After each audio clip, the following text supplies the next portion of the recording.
Okay, shalom. Right, Daniel's Messiah, Moshiach, and Gog and Magog. This final battle. Let's go and have a look at what this is all about. Okay, shalom. Right, so this is part 2 of a wonderful teaching. This teaching, however, is incredible. I'm just going to have to move a little bit out with the sun. Right, so we've got this verse from Daniel 9:26. It says, after 62 weeks, the anointed one will be cut off, and he will be no more, and the people of the coming monarch will destroy the city and the sanctuary, and his end will come about by inundation. And until the end of the war, it will be cut off into desolation, shememot. And that word shememot is connected to commentary by Arizal. He uses the word to describe the Moshiach, shememu, okay, and it's also related to Shama, desolation, which is the initial letters of Moshe. Okay, so there's lots of mystical connections to Mashiach with this word desolation. However, in this lesson, we're going to be looking at this word here, We'ain lo, because there's something very significant about it. He will be no more. We'ain lo, the Mashiach is cut off and he will be no more. And it can be translated, he's cut off not for himself. Okay, there's a square regular of this, comes to 3,573, 3 times 1,191, 9 times 297. We're going to be looking at 2 of these numbers in this lesson. I've got to take that off because I've got another one coming up. Right, so this whole concept is related to this powerful concept. It says in Exodus 9:33, Moshe went out away from Pharaoh out to the city, and he spread out his hands to the Lord, and the thunder and the hail ceased, and the rain did not come down to earth. And the commentaries say this rain that did not come down then is intended to come down at the same time as it's the Gog and Magog war. That's according to the sages. Okay, we've got some very interesting words for rain. Umatar is related to the concept of Metatron. A lot of the false teachings that have come in, teaching is related to rain. You know, the Torah is likened to the rain that comes down. Okay, gentle rain and things like that, but teaching is related to rain. I did a teaching all about this called The Rain That Did Not Come Down, and I go in depth into this concept. Unfortunately, the rain that came down, this cursed rain that is equivalent to, that comes down at the Gog and Magog war, which is a battle of our minds, the final Gog and Magog is a battle for our minds, is the leaven of the Pharisees and the Sadducees. And I show you how through Midrash that word, leaven, is connected to the word remain, which is sa'ar. Exactly the same word as one of the words for leaven, sa'ar and chametz. So we have been filled full of teachings that what in the New Testament it's called the leaven of the Pharisees and the Sadducees. Okay, but this has created us to be puffed up and arrogant. When we're puffed up and arrogant, we do not know YHWH. Got to be like Moshe, humble. Okay, the true Torah of Moshe is humbling, because the true Torah of Moshe gets us to imitate the name of YHWH in thought, word and deed. To be kind, to be forgiving, to be loving, to be truthful. Okay, the Torah of Mashiach ben Yosef gets us to be even more merciful, more kind, more truthful, because at the level of Keter, it's a revelation of the name at the level of Keter. There's nothing arrogant about being kind to people who require us to be kind to them, like those people that are afflicted, the sick, visiting the prisoners, you know, feeding the poor, being charitable and kind to orphans and widows. This is humbling. When we have got our mind set on the true mission, then it's humbling to do all these things. What puffs us up is the teachings of the Pharisees and the Sadducees, the leavens of the Pharisees and the Sadducees that puff us up, create arrogance, create us, we are the better people, we are more elite, we need to keep away from those people over there, and we obscure the name of YHWH in doing that, and we end up in exile. We end up completely exiled, and it becomes an intellectual pursuit instead of an active manifestation of the name of YHWH. Okay, so the rain did not come down, but it's come down now, And we have suffered the consequences of this teaching that has come down instead of the true Torah of Moshe, which is exiled, and the true Torah of Yeshua. But they did come down also. Okay, but one doesn't come down without the other. The true Torah of Moshe didn't come down without its equal opposite counterpart, the leaven of the Pharisees and the Sadducees. The true Torah of Moshiach ben Yosef did not come down without its equal opposite counterpart. Lies, concealment. Where there's light in this world, there's got to be concealment in equal measure. So we've got both. It's for us to wrestle with those forces, you know. We've got to clean out the leaven. We've got a work to do. It's not easy. Okay, so this is connected also. Listen, Tishma'on. This is from Deuteronomy 18:15. I've talked about this a lot recently. A prophet from among you, from your brothers like me. The Lord your God will set up for you. You shall hearken to him. Tishma'on. So if we take the regular and the mispagadol, it comes to 2,382. Exactly the same for that, and the rain did not come down. Do you know what we've been listening to? We've been listening to that rain.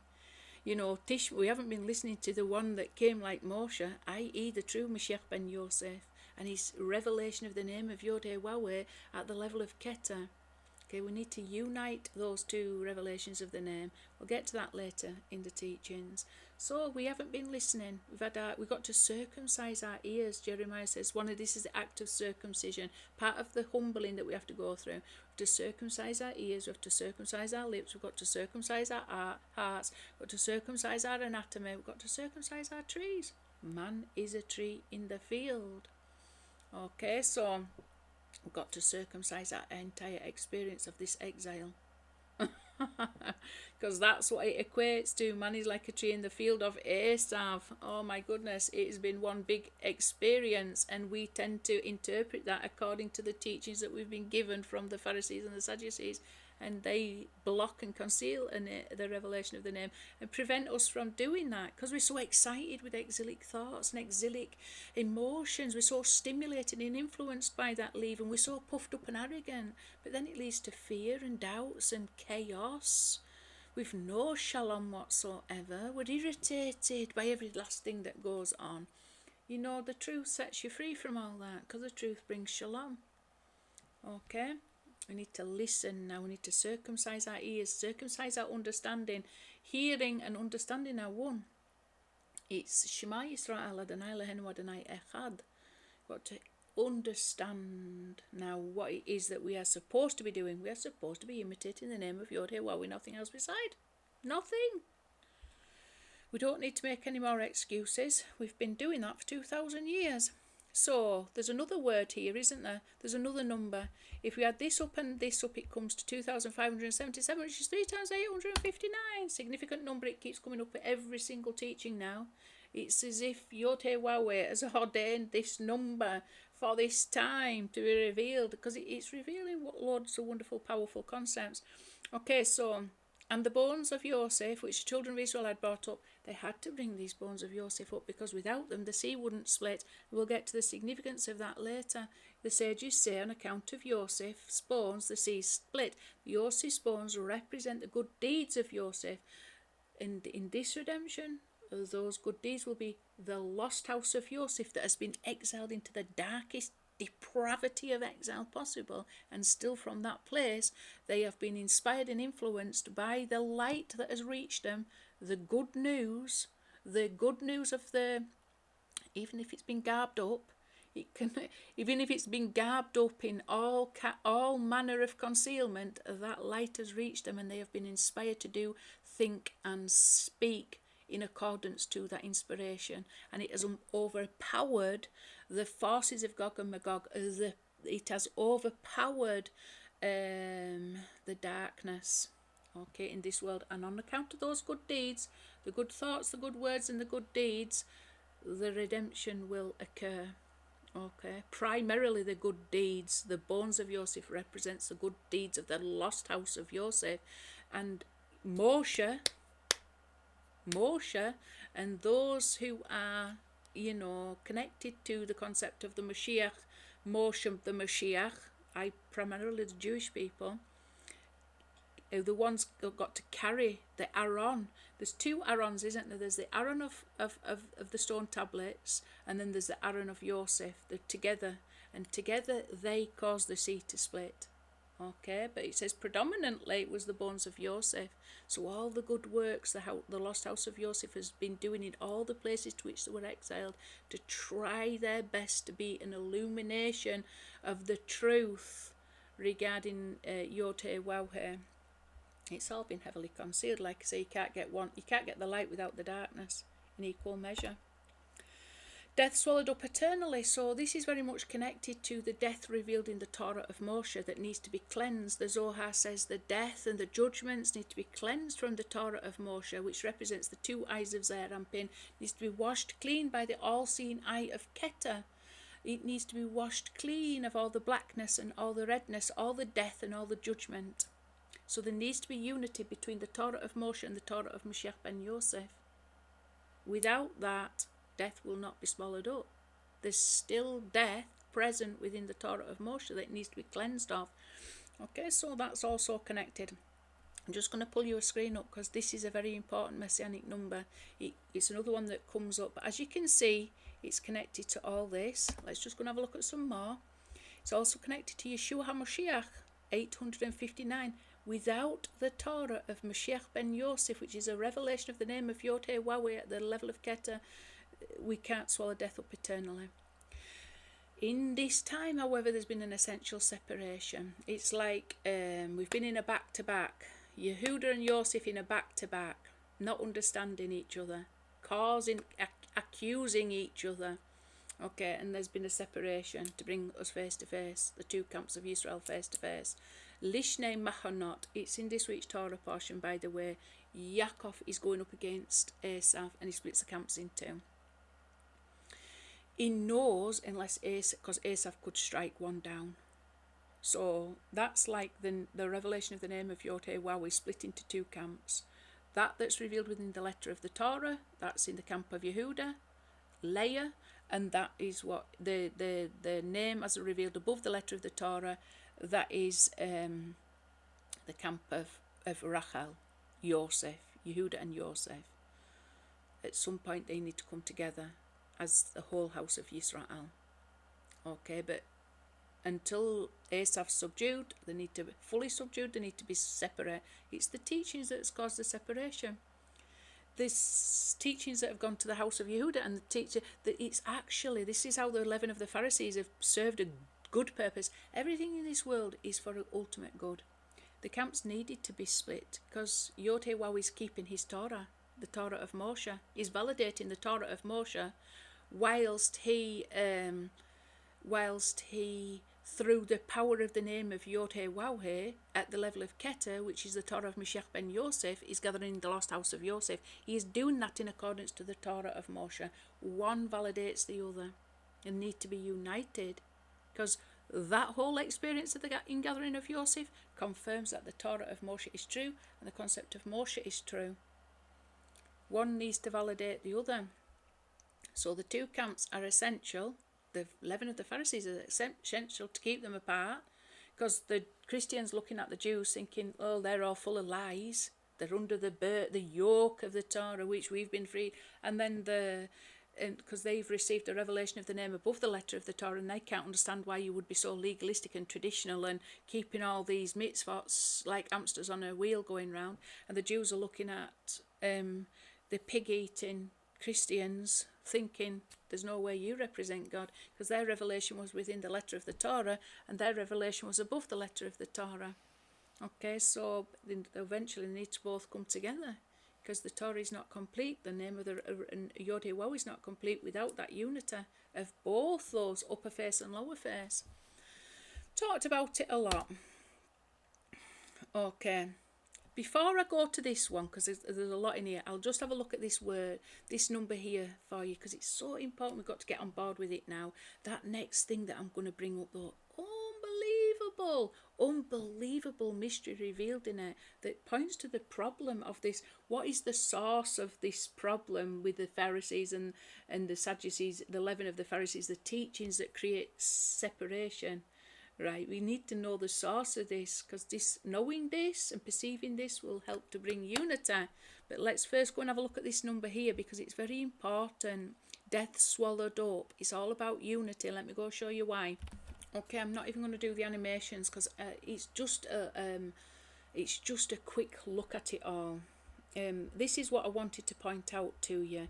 First of all, unity of Moshe and Yeshua come to 731.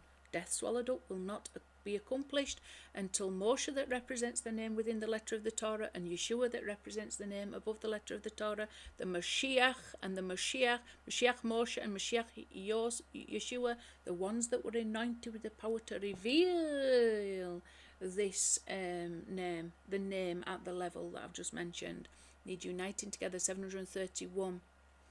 731 is also the luminaries corrected, which is the sun and the moon, the concept of Moshiach ben Yosef and the concept of Moshiach ben Dawid, with the two vavs, the truth that sprouts from the earth, the truth that sprouts from the land.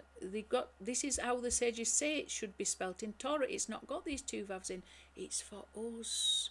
It's for us to wrestle with all the forces of the lies, in order to determine what that truth is, to wrestle against all these false teachings, to reveal what the true teaching is. Okay?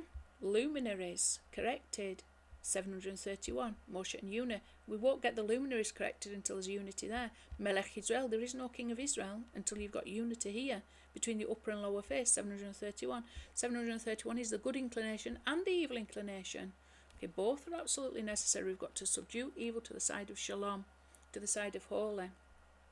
That's our battle. Okay, when you take, so that's the Torah portion, Ketisa, very important, 731, to meet. So likrot, and we've got this verse here, and Joseph harnessed his chariot and went up to meet Yisrael, his father. Likrot Yisrael, this is the place where we want to get to, isn't it? Where it's been revealed, Od Yosef Chai. Okay, he goes out to meet his father. It's a powerful meeting, Moshe and Yeshua. Paulos, so Paulos was a force within the New Testament, part of the Pharisees, the teaching of the Pharisees, the leaven of the Pharisees and Sadducees, puffed up the people within Christianity, created a division that was so essential in order for us to survive. It also sages say the one that was in this Aaron, Yosef, kept all that was in this Aaron. So essentially, if you are fulfilling the Torah of Moshiach ben Yosef and imitating the upper name of YHWH and the 13 attributes of mercy, you will be fulfilling the entire Torah of Moshe. Okay, that will happen. That is the entire Torah of Moshe. You know what the entire Torah of Moshe is? Love your neighbour as yourself. First of all, love God with all your heart, soul and strength. Love your neighbour as yourself. If you are imitating the name of the 13 attributes as revealed in the book of Micah, you will be doing that. If you are falling prey to the leaven of the Pharisees that's mixed up with that revelation, you won't be doing that. Okay? But one was you can't have one without the other. It's what dominates over you, isn't it? Because when that light touches you, you either run with that, or if the darkness touches you, you either run with that. You create hate, justification for murdering people. Look at the history of Christianity. It's despicable. But it's just the same. There's the same level of arrogance within Judaism. There's the same level of arrogance and zealousness and things contrary to the name of YHWH within all the Abrahamic faiths. Nobody has escaped the leaven of the Pharisees and the Sadducees.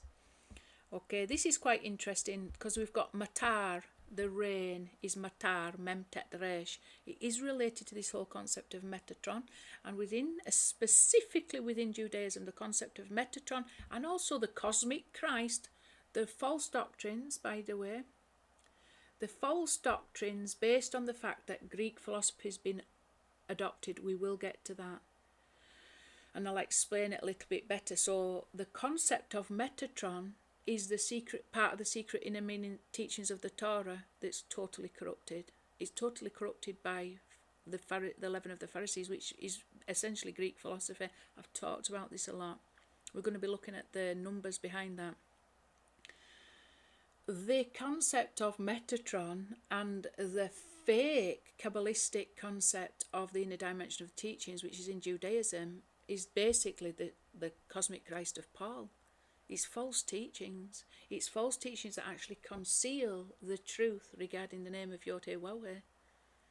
Okay, we need to divest of these because they create filthy garments. They create thoughts, words and deeds that do not imitate the name of YHWH. They're not kind, they're not forgiving, they're not loving, they're not merciful, not charitable. The opposite. Okay, so we just have to divest of this. He reveals the profound and secret things. He knows what is in the dark, and the light dwells in him. So we've got that from Daniel 2. The regular and the ordinal come to 3,655, 5 times 731. That's a rectification. He reveals the profound things. Thank goodness. And then that's it. So let's go back. Oh, Shalom Pharaoh. That's another concept as well that we don't appreciate when we are chomping on the leaven of the Pharisees and the Sadducees, because we've got to be so humble. Jonah, for example, fled from the mission of revealing the name of YHWH, even to the non-Jews. The people of Nineveh were non-Jewish, yet he was called to go give a message of repentance to those people, to bring them under the wings of the Holy Shekinah. He fled from this mission. He didn't want to go. He didn't want to go do that mission, so he fled from it, got swallowed up by the whale. We're going to be having a look at that very soon. It's all wonderful stuff. In P.K. Eliezer, I think, the Midrash, it says that the Pharaoh of the Exodus was the king of Nineveh. He fled to Nineveh. So Jonah was called to go bring in to a place of repentance Pharaoh himself. What did he do? Pharaoh repented. And when he got to his knees, the entire metropolis got to the knees too. These people, like Pharaoh, are powerful. You know, and even the animals. Even the animals, it says, they wore sackcloth and ashes, they repented, and they avoided the destruction that was imminent.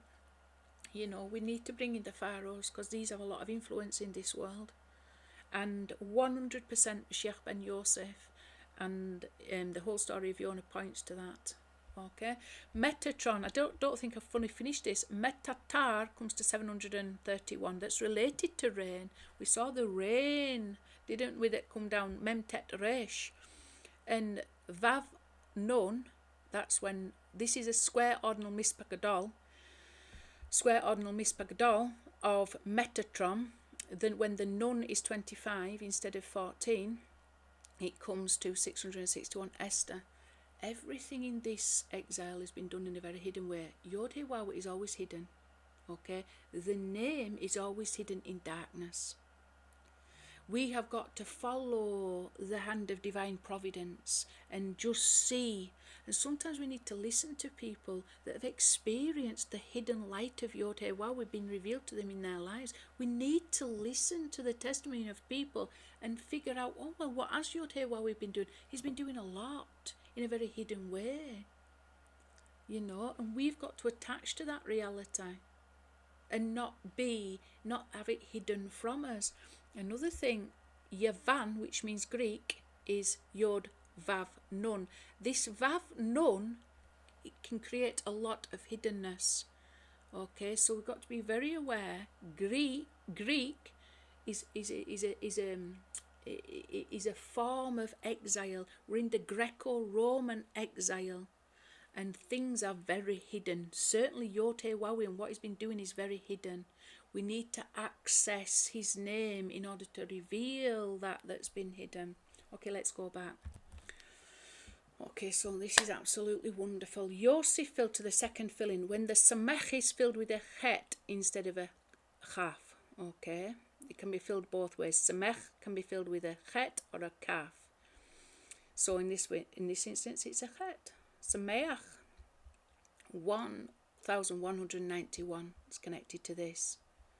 However, this is very powerfully connected to this verse in Jonah, and we're going to be having a look at this. The revelation here in the book of Jonah is unbelievable. Okay, on Yom Kippur, when the name of YHWH is revealed in the book of Exodus, within the letter of the Torah, is repeated over and over again. All the 13 attributes of mercy, it's all sung over and over again, probably the most times in the entire synagogue on that day, Yom Kippur, and also on Rosh Hashanah. Endless repetition of the 13 attributes of mercy, but also on Yom Kippur, at the Haftarah reading of the book of Yonah, at the end, the book of Micah is read, Mi El Chamocha, the 13 attributes of mercy at the level of Keter, that need to wash clean the judgment and the death that are in the book of Moshe, the Torah of Moshe. Okay, so the new need linking together. So look at these. Those who keep worthless futilities abandon their kindness. People who are hell-bent on listening to the teachings of the Pharisees and the Sadducees and the leaven and get puffed up will stop imitating the name of YHWH. It will conceal the truth that they have to imitate the name of YHWH. They listen to the darkness and then they do darkness. Okay, the darkness conceals the light. You've got to humble yourself to receive that light. You've got to stay permanently in a place of humility, to be doing and imitating and speaking and thinking about the name of YHWH, to have his name set before you always and act in accordance to that. If we haven't got him set before us, through accessing the true Torah of the Moshiach, whether it may be within the letter of the Torah or out with the letter of the Torah, they lead to the same thing, love. The whole of the Torah of Moshe is love. If we haven't got that before us, guess what we've got there instead? Satan. We've got, instead of having da'ath restored, knowledge of God restored, knowledge of YHWH, we've got a serpent there, like Pharaoh with a raised up serpent. All of them had the raised up serpent.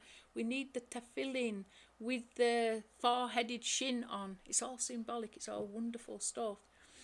Let's go and have a look at this book of Yonah. However, we can see it's identical. Yosef filled to the second filling, where the vav is filled with the vav, comes to 1191 connected to this. Okay, so we know this is connected to Yosef. It's also connected to the concept of Yonah, the one who fled from this mission. And the ordinal is exactly the same. Sorry, the regular is exactly the same. Ordinal is exactly the same, and then obviously the two added together are exactly the same, 1419. So 224 is 4 times 57, and 57 is HaMoshiach, the ordinal for HaMoshiach, the Messiah. Right, let's go and have a look at Yonah. It's so exciting. Okay, so this is the book of Yonah on Chabad.org. And it says, this is the chapter 2, and the Lord appointed a huge fish to swallow up Yonah, and Yonah was in the belly of the fish 3 days and 3 nights. Listen to this though, however, I'm not going to read all the commentary, I just had to bring it up because I want some commentary off here. And Yonah prayed to the Lord his God from the belly of the fish. Me me'eh hadogah. Okay, look at the commentary on this though. I'm going to show you what this really means. Well, hopefully some of what it means, because it's a sod mesharim. It's a secret. What secret? From the belly of the fish, what is this secret? This is Yaakov. This is Yaakov. In what way is this Yaakov? We will find out. Okay, it's incredible. It's incredible stuff.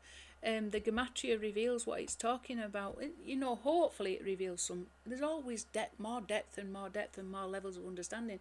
But hopefully we'll be able to reveal some of it. It's incredible. And how that's connected to the concept of Yosef. And what is Yaakov? And he said, I called out from my distress to the Lord, and he answered me. From the belly of the grave I cried out. You heard my voice, and you cast me into the deep, into the heart of the seas, and a river surrounded me. All your breakers and your waves passed over me. And I said, I have been driven away from before your eyes. Indeed, I will continue to gaze upon your holy temple. So he's wanting to get to that place of redemption, isn't he, where the third temple is built, the house of prayer for all nations. Water has surrounded me, even to the soul. The deep encompassed me. The Red Sea hangs over my head. Yesovaveni Sof, the end, which is been interpreted as the Red Sea, okay, because it's called Yam Sof. Hangs over my head. Okay, not the best place for it, I don't think. To the bottom of the mountains I descended. The earth, its bars are closed on me forever, but you brought up my life from Gehenna, O Lord my God. When my soul grew faint upon me, I remembered the Lord, and my prayer came to you, to your holy temple. This is why it's so powerful to go pray in Jerusalem, because the prayers get answered from there first. To those who keep worthless futilities, abandon their kindness. So people who have got their eyes on are inspired by the teachings of the Pharisees and the Sadducees, are going to abandon the kindness that's required in order for Jonah to fulfill his mission, okay, as Moshiach. It says, the nations of the world who worship idols. We've all become idol worshippers in a way, because we've all got something before us that's other than YHWH. I'm going to show that in a minute. But I, with a voice of thanks, will I sacrifice to you, and I vowed I will pray for the salvation of the Lord, the Yeshua. Okay, and the Lord said to the fish, I mean, that's quite mystical, isn't it? Wayomer Adonai Ladag, and it spewed Jonah out onto the dry land. This is very important. The dry land symbolises redemption. Okay, let's go back. Okay, so there was a lot in there, but we're now going to explore some of these concepts that came up in there. It's incredible. Go meditate on Jonah's prayer. We need it now. Okay, we need it now, because we have all been swallowed in the belly of the whale, in the belly of the serpent. Okay. Dry land. Dry land. So the sea split, and it revealed the dry land. There is what Torah is likened to water. Okay, there's loads of water, there's loads of teachings. There's true teachings, there's false teachings. The rain came down, the seas got flooded, the rivers got filled. Okay, so there's endless amounts of teaching. Okay, there's endless amounts of potential. But it's not until the sea splits and reveals the dry bed, which is hidden under the water, that we access the name of YHWH. YHWH is the dry bed. That's why the Yam Suf needed to be split in order to go across on the dry bed, dry shod. Okay, so it's all related to a revelation of the name of YHWH, because there's parts in the Torah that speak about the concept of the dry land come to 186, and 186 is the square ordinal of YHWH. It's also the square ordinal of Adam. When Adam is imitating YHWH, he is fully rectified. Okay, so the dry land, however, comes to a regular and ordinal, and this 50 could be associated with the 50 gates of understanding, Bina.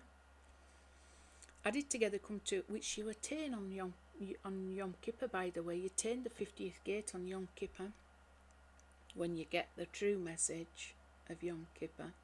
Okay, to imitate the name of YHWH above the letter of the Torah.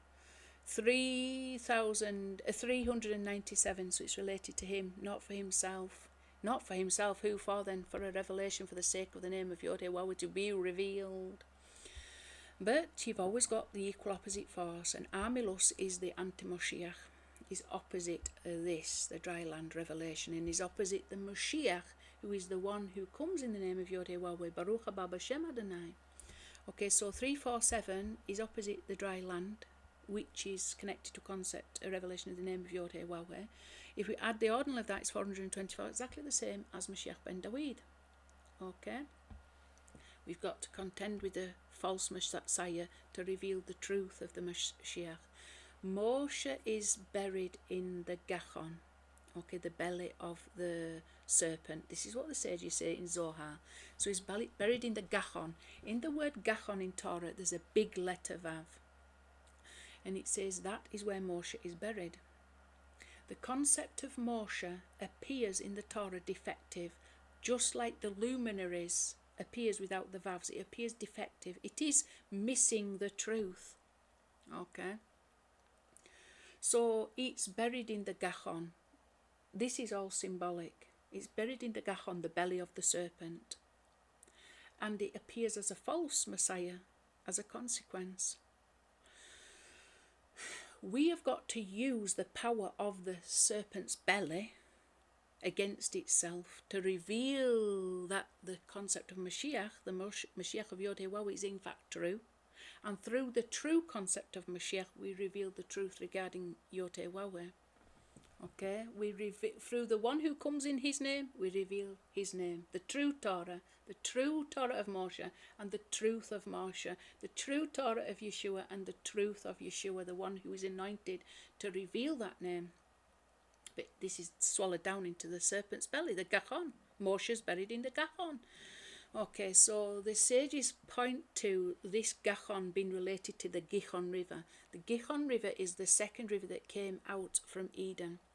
The river flowed out into Eden. The river came out of Eden into the garden, and it's separated into 4 heads. This means 4 different ways of interpreting Torah, and the Gihon is related to the Remez, and the Remez is related to Gematria.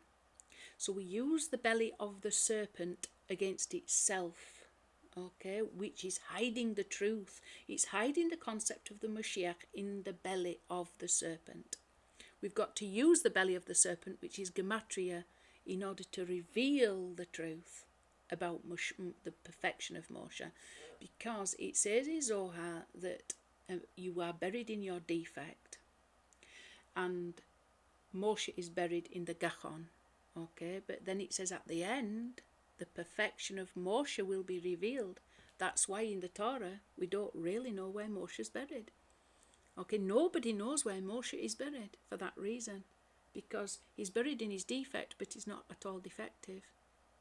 So he's not buried in a sense. He's not buried in the serpent belly, but we don't really know that until we use the serpent belly to restore our knowledge, our da'ath, which is the Moshiach, and it's also, once we restore our da'ath, we can then perceive the name of YHWH in truth. Okay, so you've got to use Gematria, because the Gematria points to the concept of the Moshiach of YHWH, the perfection of the concept of the Moshiach of YHWH. Okay, and then we realise that he's not really buried in the belly of the serpent. Okay, the true concept of Moshiach, it's related to the Gihon River, but the Gihon River is related to the Gihon Spring in Jerusalem. So this is the place where King David sent King Solomon to be anointed, the one who built the holy temple, to be anointed, riding on the donkey up to the Gihon Spring, this miraculous spring that we're told will start to flow again towards the time of redemption. Okay, it's all connected. We can use the Gematria. To reveal the perfection of the concept of the Moshiach of YHWH, and in that perfection, our knowledge is restored. It's fallen at this time down into our flesh. It's restored to its rightful place. We've got a clear understanding. We've got the right wisdom. We've got the right understanding. They're married together to create corrected knowledge, corrected da'ath, and through that corrected knowledge in its right place, we can perceive YHWH, and we can start to imitate him in thought, word, and deed, in truth. Okay, so there's a lot of forces that prevent that from happening. The teaching of the Pharisees prevent it. This force called Armilus prevents it. But we've got to see, well, what is it preventing? Well, it's preventing, one, a revelation of the dry land. So we've got to pray for that dry land to be revealed. Go say the words of Jonah. Connect to the words of Jonah. Connect to the book of Jonah, because he was spewed out from the belly of the fish onto dry land. We're going to be having a look at how the belly of the fish, when it says Zeh Yaakov, is related to all this. We've got a square ordinal for this. Armilus, I do believe. Yeah, the square ordinal of Armilus comes to 1075. Let's go and have a look just how significant this is. It's perfection. I don't know whether I've mentioned 424 is Moshiach ben Dawid. Okay, it comes against Moshiach ben Dawid ultimately, that is revealed after the union of Moshiach ben Dawid is revealed when Moshe and Yeshua are united. So it just goes for that. It creates the division, okay, through these teachings. But it all serves a purpose. There's only YHWH, nothing else beside him. Square ordinal 1075. So I've brought a few things up here. You've got Yaakov spelt mainly in the Torah Yod Ayin Kof Vav. comes to 182. Yaakov rectified, 5 times is spelt rectified in the Tanakh with an additional vav. Okay, so this is him rectified with the truth that is missing from the luminaries. Okay, but he also fights against Satan, the angel of Satan, in order to reveal his true inner essence, which is Yisrael, the one who fights against man and God. If we add all those together, Yaakov rectified, and Yisrael, comes to 911. Very significant number. We will look at that. 164 is the ordinal. Added that to that, 1075, exactly the same as Armilos. Armilos stopped as wanting. He doesn't want all this to happen, because Yaakov, he doesn't want any of this to happen. He's against Yaakov in every way possible. He's against Yaakov if he's against Yaakov rectified, and he's against Yaakov as Yisrael. Everything is pitted against that to try and create falsehood, so Yaakov can't get rectified, to try and totally destroy Yaakov, to bite his heel, till he is no more, to prevent him from accessing the truth. We're going to look at what that is, and to prevent him fighting and overpowering Satan with the truth in order to attain his true soul level, which is Yisrael, and also create division to split that camp up permanently. So you see the force of Armilos and all them false teachings, they have got a big power. They're going against Yaakov in every single aspect of Yaakov. Okay? What is the truth that empowers Yaakov to overcome Satan? Od Yosef Chai. Okay, and this is directly connected to the concept from the belly of the fish, when it's told, this is Yaakov. It was the sword, Miyeshirim, I think it was called, wasn't it? This is Yaakov. What do they mean by that then? What do they mean? That's a bit mysterious, isn't it? Yeah, it is, because it's called a sword, a secret. But we can see through the Gematria, you see, it's related. The Atbash of Mima'e Hadagah comes to 2,540, which is 10 times donkey. Talking about the Moshiach that comes on the donkey. Donkey represents, there's a lot of things it represents, but it basically represents the final letter here of the name YHWH. But this is in a very diminished poor state, because it doesn't have the secret inner meanings of the Torah, which is the concept of Moshiach ben Yosef. Okay, it needs to be empowered with that. So, Od Yosef Chai, Yaakov, in this state, doesn't know that Yosef is alive. In this state, he knows that Yosef is alive. He's got that truth, Od Yosef Chai. Then he can go up and fight against all the forces of Satan and defeat Satan in Satan's own territory, Rome. Okay, which we're in the process of doing that now. So we can see Yaakov, Yosef, Yaakov, all this is connected here as well, and which is connected up to here, and that's how it's connected to Yaakov. This is Yaakov, because Yaakov contains the truth of Yosef Chai. So that's 254. This is what he needs, so he's spewed out from the belly of the fish. He needs the truth, Lord Yosef Chai. Then he can finally do battle against Satan in Satan's own territory. He can meet Esav in Mount Seir and overcome him. He hasn't accomplished that yet. In this week's Torah portion, he meets him and he says, oh, I'll follow you to Seir. We haven't got there yet. The sages say when the mouth of the Tzaddik speaks, it will eventually come and be fulfilled in manifest. The Mispar Gadol of Od Yosef Chai is 974, and a 101 is the ordinal. Together they come to 1075. 101 is Michael, Mi El Chamocha. Okay, and it's also the power of advocacy. It's the power of advocacy. Okay, for Yisrael. I've talked about this a lot. Michael represents advocacy. Satan represents the opposite. Okay, so without the advocate cannot be revealed without Satan, the accuser. You got to figure out which teachings are going to promote advocacy for humanity, which teachings are going to promote accusations against whose work are you doing? Are you doing the work of YHWH through Moshiach ben Yosef and advocating for humanity, or are you doing the work of Satan and accusing everybody of evil that you're committing yourself by not imitating the name of YHWH? Which one is it? Which teaching's inspiring you? You got to answer that question. You got to have an answer to that question. 92, by the way, is Moshiach, the ordinal of Moshiach ben David, when David has got the additional yod. So Moshiach is 52, Ben is 52. Sorry, they were talking about the ordinals, isn't it? Aren't we? Moshiach is 52. Ben is 16, and David is 24. Add them up together, 92. Okay, that's the ordinals. So we've got so much, and it's linked up to this from the belly of the fish that we've just been reading about, that we're told by the mystics this is Yaakov, and we can see why, because we've got this connection to Armelus, to Yaakov, to Yosef, to the belly of the fish. We need to be spewed out from that. Okay, so there's a lot in there. So you've got to start to read the book of Jonah, because there's a lot of power for us in there.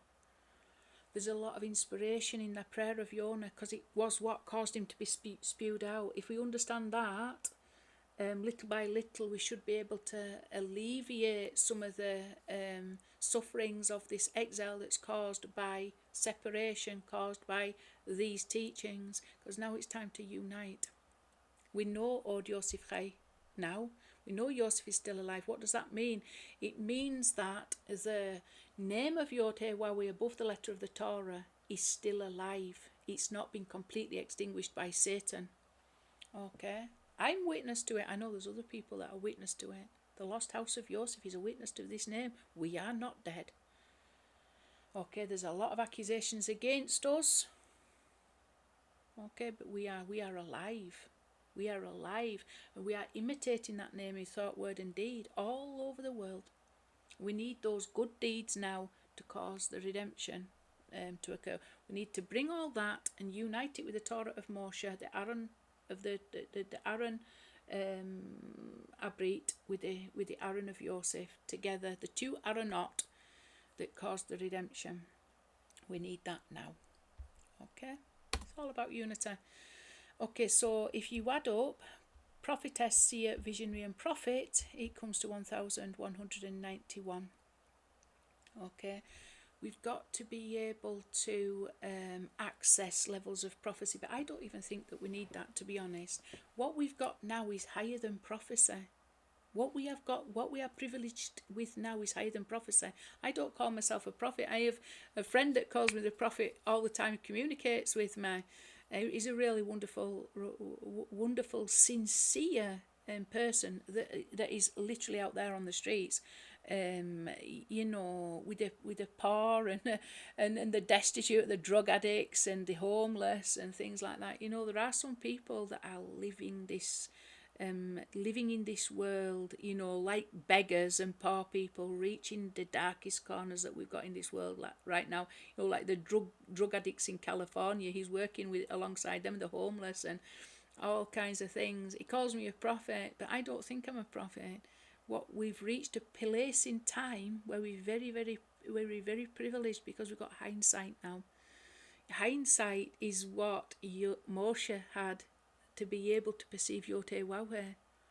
So even though Moshe was very humble, and he was the greatest prophet, the point of the point of greatest prophecy, I think, within him was the fact that he had hindsight that's demonstrated in, he was put in the cleft of the rock, YHWH passed by it, and he saw the glory from behind. So we have got this privilege now, because you know what, YHWH in his divine providence has been passing us by for 2,000 years, and now it's already gone. So we don't have to fear, it's already passed. Now we can just say, we look back over history and see what YHWH was doing, and think, all right, now we can figure it all out. We just need to read the Torah. He's been fulfilling his Torah. This is unbelievable. Once you catch sight of the fact that YHWH has been fulfilling his Torah by gathering the lost house of Yosef, perfectly in accordance with his Torah, and all the wonderful stories and wisdom that's in there. I don't want to call it a story, but all the wonderful guidance that we've been seeing, and seeing that YHWH has been perfectly fulfilling it, we don't need prophecy. That's prophecy in itself. to be this place of privilege where we now, nobody's ever seen what we've got the ability to see. Nobody has ever seen the hand of divine providence pass by them. We have got to be humble enough to be in that rock. You know, the equivalent of being in the rock, or being in even in the serpent's belly, and oh yeah, you've passed us by, but we're able to perceive YHWH now, okay, because we can see how he's worked throughout history. We can see him from behind in a way that don't shatter our vessels, you know, and so that's the greatest level of prophecy, isn't it? To see actually what YHWH has done and manifested in physical reality before our eyes. We can see it open-eyed.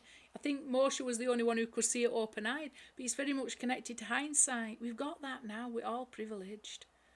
We're all like the people right on the verge of the redemption, aren't they? It said that they had greater prophecy than even Ezekiel. Even the handmaids at the Red Sea, you know, the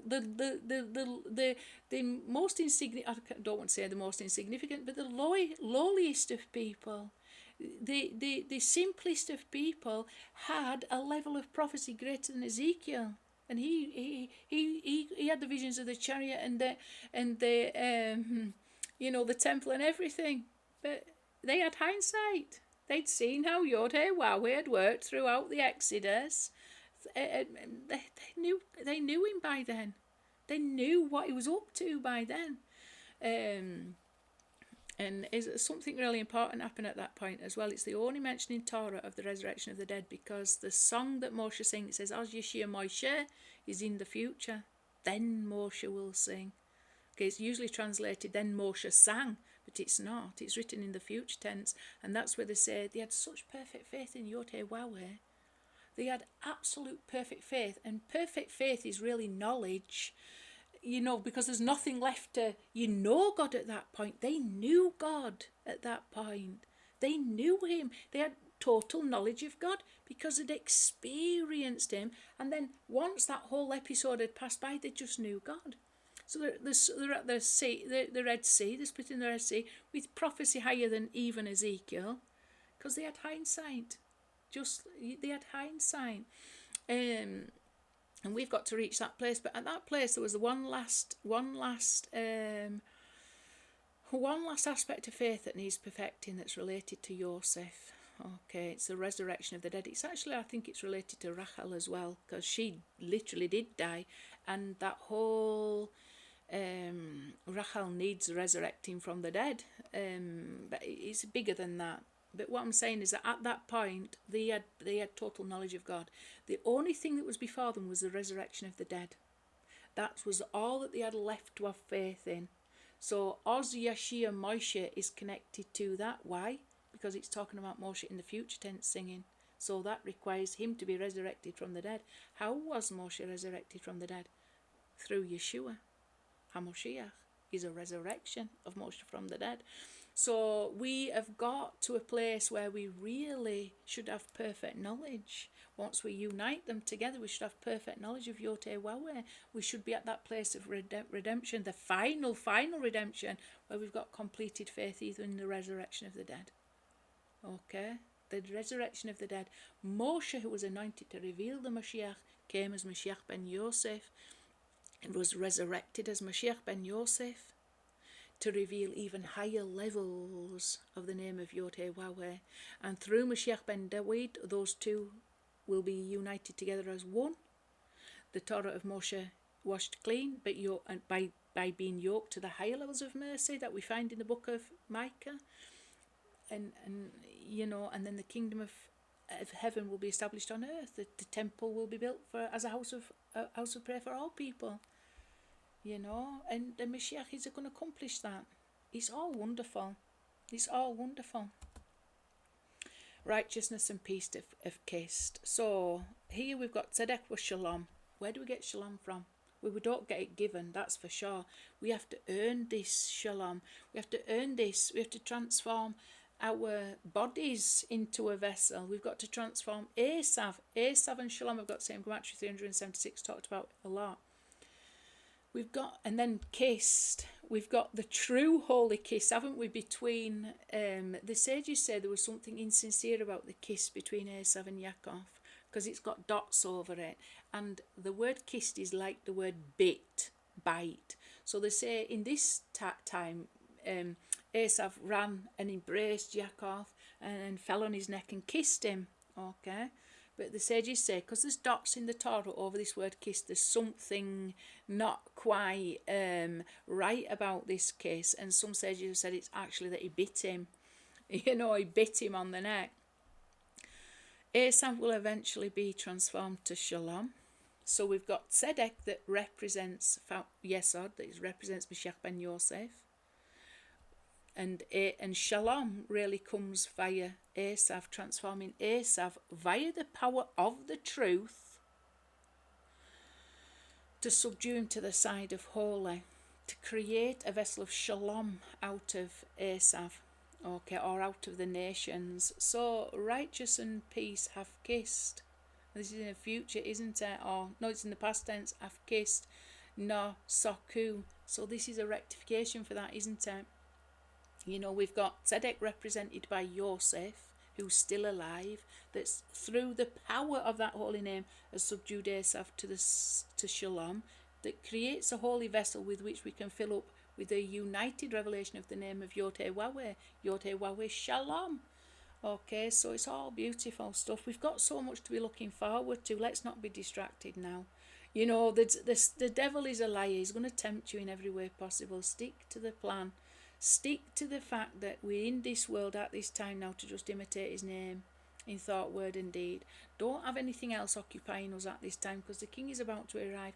We are going to be tempted. I'm tempted on a daily basis to I've got a million different distractions that occupy my thoughts, and I sometimes just have to block them all out and centre on what is really important: righteousness and peace have kissed.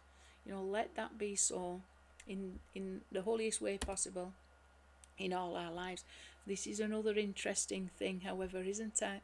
Because we have this number, the 859, the two camps, death swallowed up eternally, all these phenomena. Listen, what's stopping us from doing that? Well, we've got this massive force, and how it's connected here, look, to Yosef is still alive. Because you've got the 5 initials of the Erev Rav, okay? You've got 5 lots of Erev Rav. These are the force that dominate over rabbinical Judaism at this time. But there's what have created all the false teachings to be found within Christianity and Islam that puff us up as well. It's all stemmed back to the Erev Rav. But as we can see, everything has a holy purpose. Got to start to interpret it. We know that God has been fulfilling his Torah, and he uses all this in order to accomplish that in a very hidden way. It's for us to toil to reveal the truth. Okay, that's our work to do. So the full ordinal of this, of all the Erev Rav, Nephilim, Gibberim, Anakim, Rephaim and Amalekim, they're the 5 Erev Rav. The full ordinals of it, if you add all the ordinals up, bearing in mind Nephilim is 76, which is Bereshith, ordinal of Bereshith. There's quite a lot in there, I'm not going to go into it now, but this is connected to Od Yosef Chai. The truth, Od Yosef Chai, overpowers the Negara, the Erev Rav, evil plague. Talk about coronavirus. The coronavirus and all that happened with COVID and lockdown, and all the evil Erev Rav powers that floated to the top for us to see. We now know these evil shepherds. The all-seeing eye of mercy, the Yeshua should be guiding over us, the good shepherd, but instead we've got this evil shepherd surveilling us through smart technology, getting us to take its poisonous vaccines, all this rubbish. We've really been sold out to Rome, we've really been sold out to this serpent, the Erev Rav, that is Satan, that is sitting in Rome, that all the religions are controlled by Rome. They all got into bed with Rome. You might as well call it Erev Rav, Roman Catholic Judaism. Honestly, that's what it is. Erev Rav, Roman Catholic Judaism. You essentially, if you practice Roman Catholicism without separating the lies from the truth, you will be Erev Rav, Roman Catholic Jews. That's the truth. The Christians are Edomite, Roman Catholic Christians or Messianic believers. Anybody who believes in Yeshua, and that's their primary connection to YHWH. You're Roman Catholics, whether you want to believe it or not. Because if you believe any of the doctrines, that is the Pharisees and the Sadducees leaven, unfortunately that's Roman Catholicism. That's rooting in this source, the evil shepherd, and you are preventing a revelation of the good shepherd. If you are in Islam, okay, and you haven't divested Islam from the false teachings that it inherited through the Ebionite Christians, okay, you are in Ishmaelite Roman Catholic Islam. You're essentially all governed by Vatican, because you only believe in the teachings that they determined you believe. Rabbinical Judaism the teachings was 100% controlled by Rome.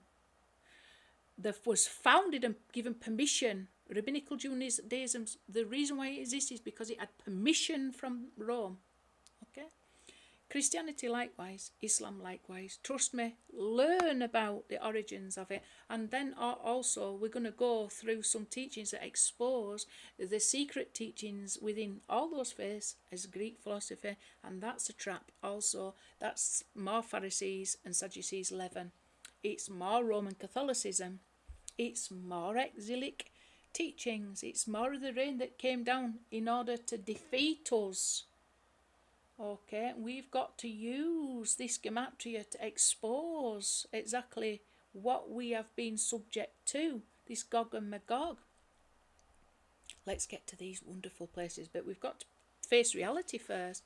So as we can see, if you add up the full regular of this in the full ordinal, it comes to 1,718, 2 times 859, connected to Yeshua HaMashiach, connected to the two camps.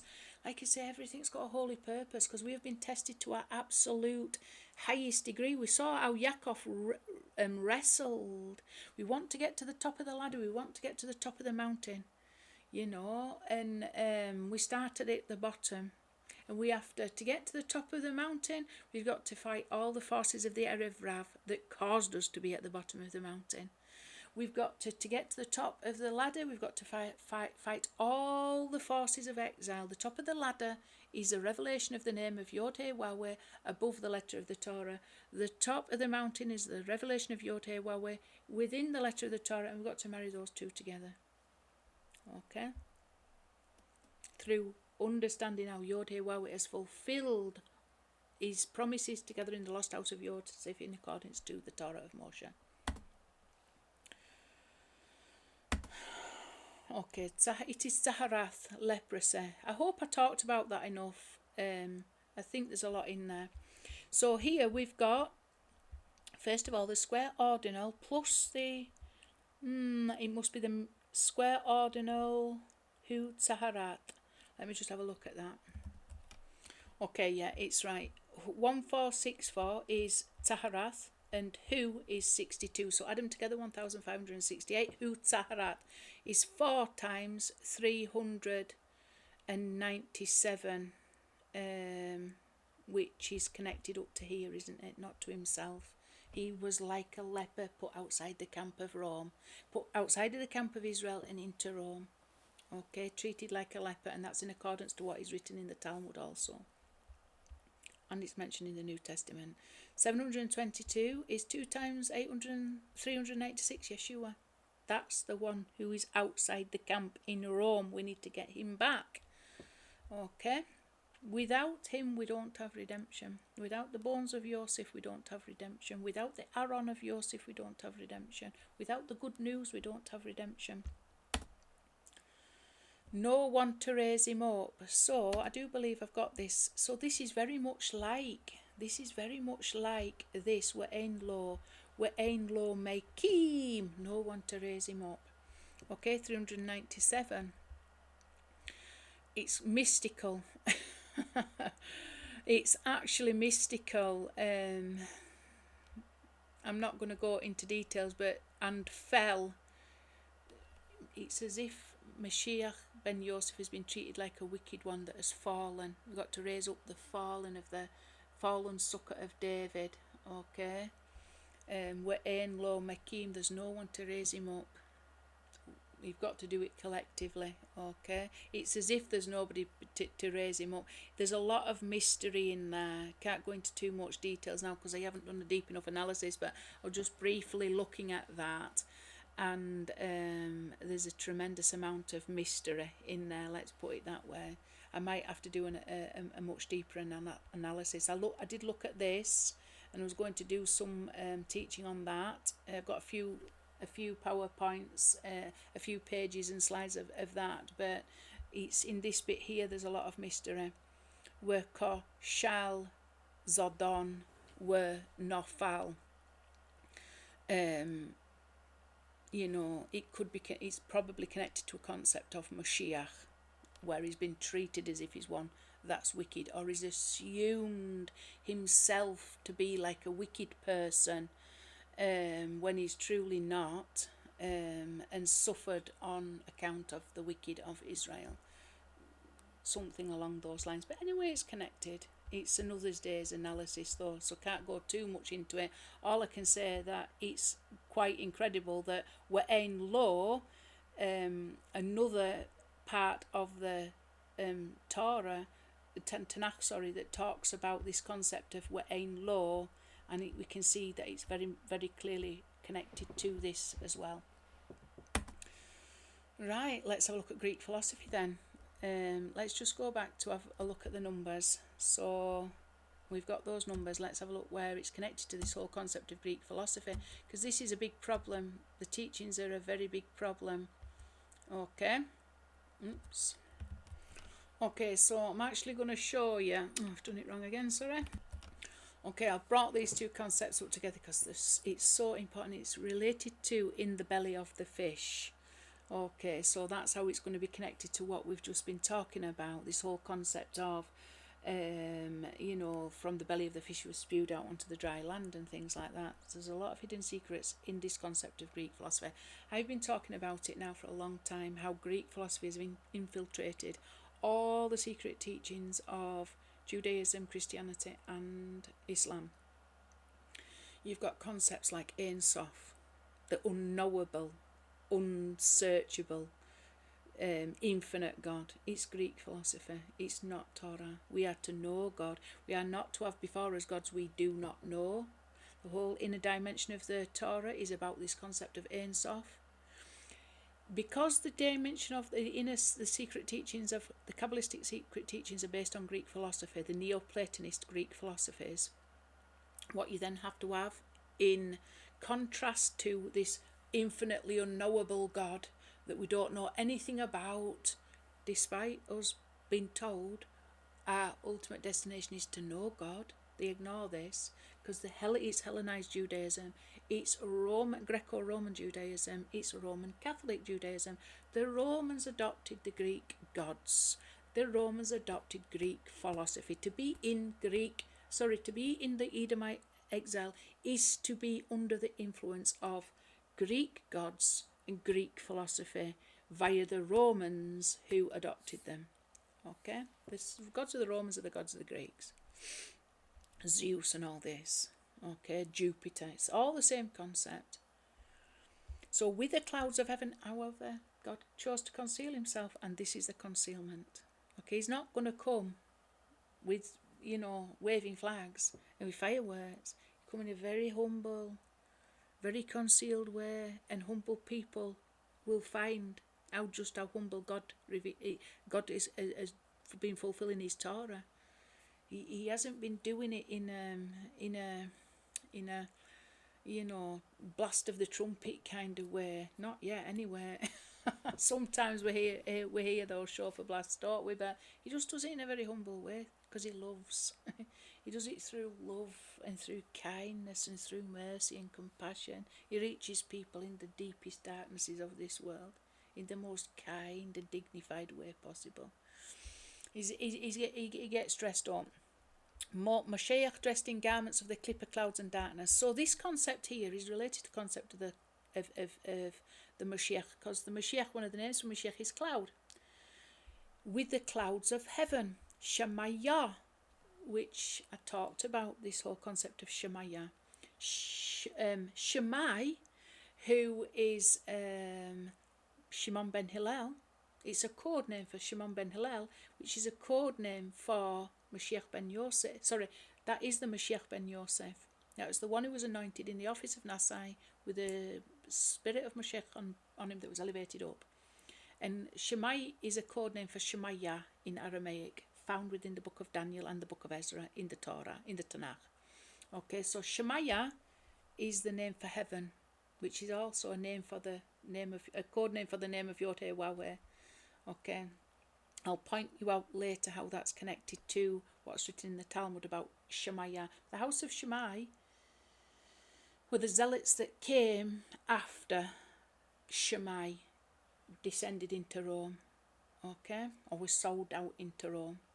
And the zealots really are a concealment of the truth. They betray the truth. The revelation of the holy name of YHWH, the zealots betrayed that in every way, shape or possible. You ended up with the zealots taking over, they literally the ones that took siege of Jerusalem. Okay, they burnt down the storehouses that led to the women eating their own children. They were the ones that carried the knives, the Iscariots, the Sakari, that went around killing Shabbat desecrators. So we had a revelation about the total mercy, the all-seeing, merciful eye that cleanses the Torah of death and judgment. What did the people that came to conceal that do? Death and judgment in a great abundance. They suicided themselves by betraying the name of YHWH that was revealed to them through Shammai. Okay, they betrayed it. To betray means garments, beged. Same, betrayal means garments. So what did they have then? Filthy garments. Garments of judgment, garments of death, garments of zealousness for the wrong thing, zealous for judgment, zealous for death, zealous to, condemn, zealous to do absolutely the opposite, to revealing the humility required to reveal the name. Imagine being zealous enough to carry a knife to kill somebody on sight for desecrating Shabbat. This is actually what happened from the house of Shammai, who became the zealots. And this is why Rome was sacked. And this is why Masada took their own lives. They were zealots. No compromise whatsoever, just harsh judgment. Moshiach has descended into that. We need to remove him from that. We need to remove him from that concealment to reveal the true message that he came with. The message of the name of YHWH above the letter of the Torah. Greek philosophy, however, covers this up as well. It's one of the filthy garments. So Greek philosophy, how did that infiltrate? Through the concept of Ein Sof. In the New Testament, it's the concept of the word of flesh, the word made flesh. That's just Philo of Alexandria. The whole concept of the Son of God, as understood within the New Testament, that's Greek philosophy. Pretty much all of the New Testament is based on Greek philosophy. All of the inner secret teachings is based on the concept of Metatron, the cosmic Christ, the second in command. To who?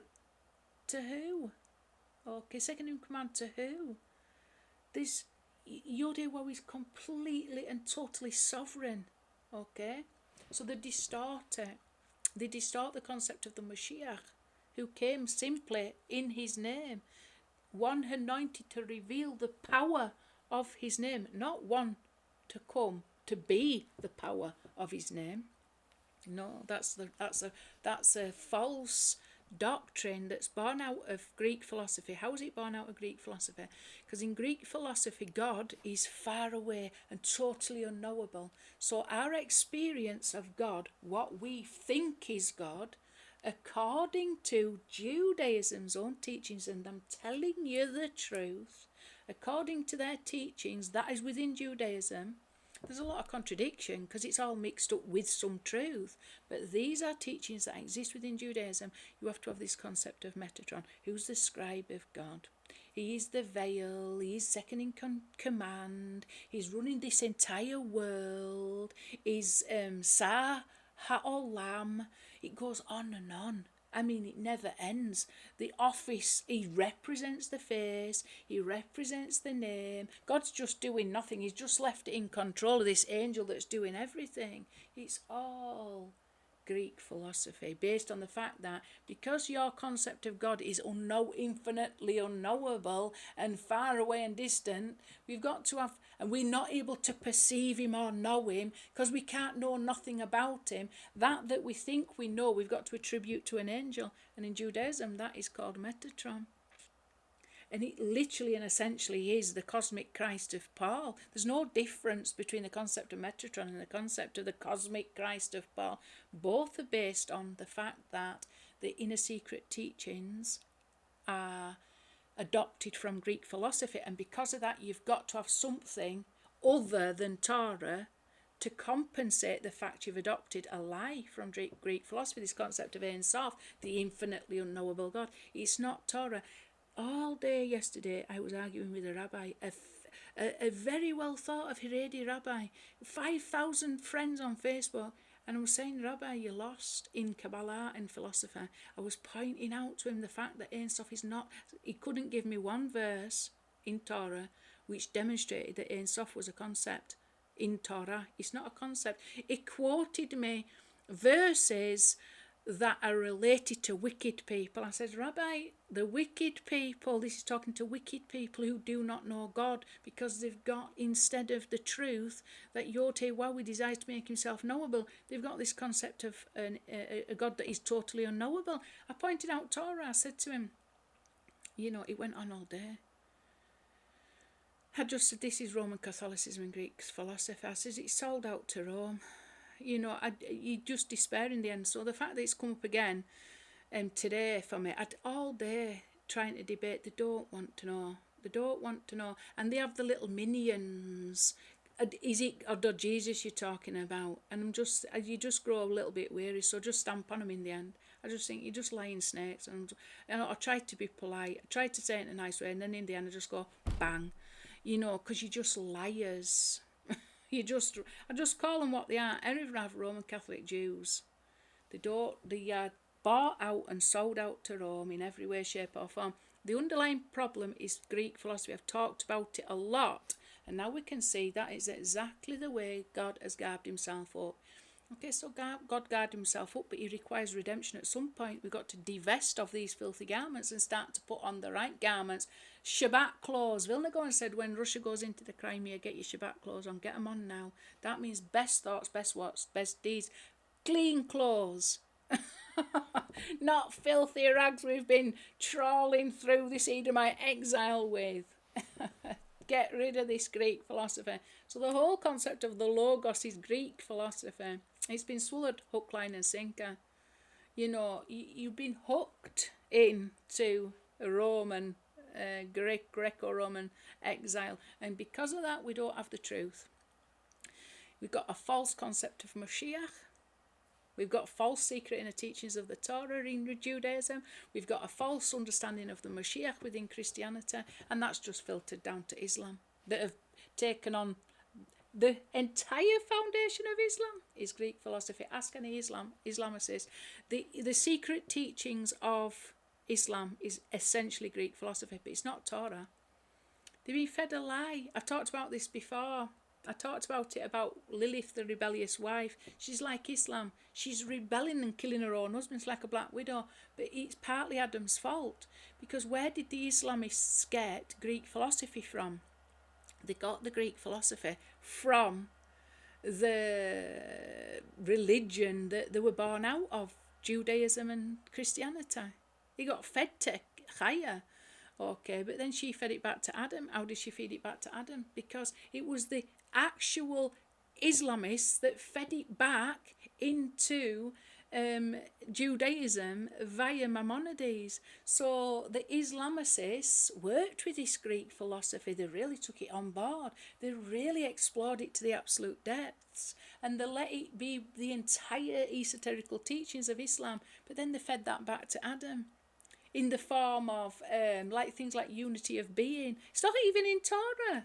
The concept of God's oneness became something Greek philosophy. Greek philosophy is not when it talks about the unity of being, it actually leads to a complete sense of duality. Like I said, you've got this infinitely unknowable God, and then you've got to somehow rationalise our experience where we think we are knowing God. So you've got to have something there instead. And for Christians, well, it's Jesus Christ. And for Jews, it's Metatron. But this is hidden. This is hidden. So unless you explore the Kabbalistic teachings, the guy that I had the conversation knew exactly what I was talking about. He's trying to come up with ways to dodge around the obvious problem that this philosophy, this Kabbalistic teachings, leads to duality and hereticism. There's no way you can conclude anything other than duality, and you're heretical in when you do. Okay. So you got to divest off this Greek influence for a start in every way, shape or form. You need to learn what Greek philosophy is in order to learn how infiltrated all these Abrahamic religions have become, and how distorted the name of YHWH has become, and how the concept of oneness, which he is wanting to reveal through the true concept of Moshiach, has become something else, where the many becomes one and the one becomes many, and it's all one because we can spiritually sort of like it's almost like New Agey stuff. You've got to transcend and become one with the universe. That is not the oneness of the Torah. Where does it mention that? Nowhere. I'm 100% guaranteed the name of YHWH is nothing to do with that. YHWH is about love. Okay, YHWH is about kindness and truth. The oneness that YHWH desires to reveal, the perfect aspect of his infinite essence that he desires to reveal to man, is that there's no other power than him. Yet you've got, in the dimensions of the Torah, that if you follow the through right to the end, you just got to conclude, well, there has to be two powers. Because there's this infinite God that's unknowable and divest of all anything that we could possibly know about him, and then what we experience is some sort of like mega powerful angelic force called Metatron. You got to think, well, just wait a minute, who's running the show then? Oh, the second in command. Even in Judaism, he's called Little Yahweh. He's literally called that. You've got to get rid of this rubbish. It's not Torah. We are to know YHWH through a true concept of the Moshiach, the one who comes in his name, the one who imitates the name, the one who guides us to imitate the name in thought, word and deed. Get on these clean clothes, be seen to be humble, be doing love, acts of kindness, you'll be okay, you'll be dressed appropriately. You might not have time to figure out all the lies of the Pharisees, but as long as we're not doing anything that contradicts our imitation of his name, we'll be fine. We don't need to figure it out now, it might be too late anyway. Let's just get it's like the Vilna Gaon says, once Russia goes into Crimea, get your Shabbat clothes on, so we know what to do basically. Just get clean clothes on. Forget about the dirty rags now. Don't even bother looking at them now. Just dress well. Dress well from ear on in. Don't even look. We haven't got time. Just make sure we're doing thinking and speaking good at all times. And if you need any inspiration, look to people who are accomplishing that now. Look to people who are doing acts of kindness now. They're appropriately dressed. And not just like the devil who loves his own, by the way. Christians who can be kind to other Christians but hate Muslims. Muslims that are kind to... Look what happens in Gaza. Muslims that are kind to Muslims but then can celebrate the death of Jews to the extent that they did. They're the devils. Like Yeshua said, the devil loves his own. The devil loves his own. Okay, so if you can only love your own, guess what? You're on the side of Satan because he loves his own. Okay, also here, Menachem departed and Shammai entered. So, you've got a connection here with the clouds of heaven. And we've also got a powerful connection through this number. I will bring it up. This is going to connect to the belly of the fish. Okay, so this is what's written in the Talmud. It's very, very mystical, by the way. I've already gone. This is the Shammai, who's a code name, entered.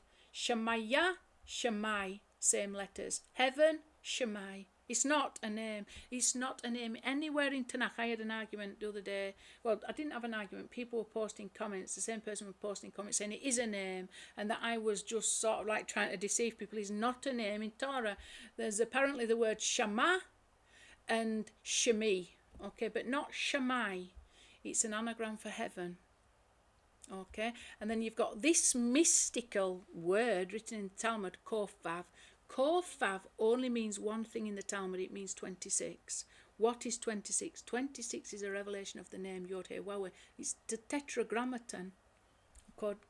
So we know that this is something to do with the revelation of the name. What revelation? The revelation of the name of Yeshua.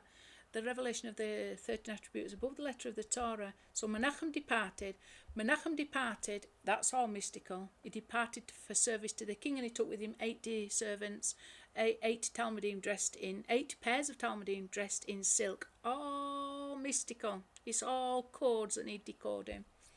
So we've got the connection, the Mispah Kadima of this comes to 3,205, 5 times 641 connected to the clouds of heaven. So you see this revelation, it did not come in without the clouds of heaven. The triangular number, however, is 2 times 716, 4 times 358, 4 times Moshiach. It's highly messianic. From the belly of the fish, okay? Mima'eh ha-dagar, which we are told, this is Yaakov. Okay?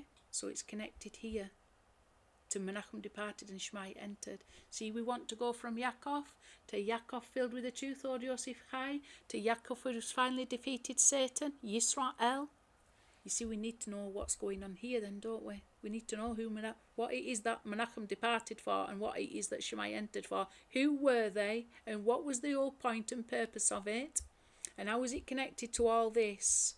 And how do we now need to divest ourselves of this message that we've been sold by the Pharisees and the Sadducees that betrays the true message? There's only YHWH, nothing else beside him. This is Edom. Who Edom? Just to clarify it, just to make sure, like if you weren't sure what you're dealing with here, it's Edom. We're in the belly of the fish in Edom, the clouds of the heaven in Edom. Edom is connected to Greek philosophy. We're in Edomite exile.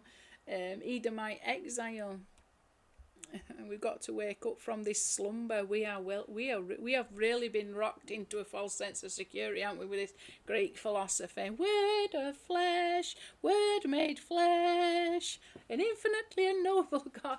We've been that's been our lullaby for the last 2,000 years. It's really put us into a deep sleep because we've not been doing what we should have been doing. We've been getting weighed down we've forgotten YHWH. That's the truth. It causes us to forget. Forgetfulness is sleep. It's called slumber. It's connected to forget. Yosef was forgotten. Yosef was forgotten.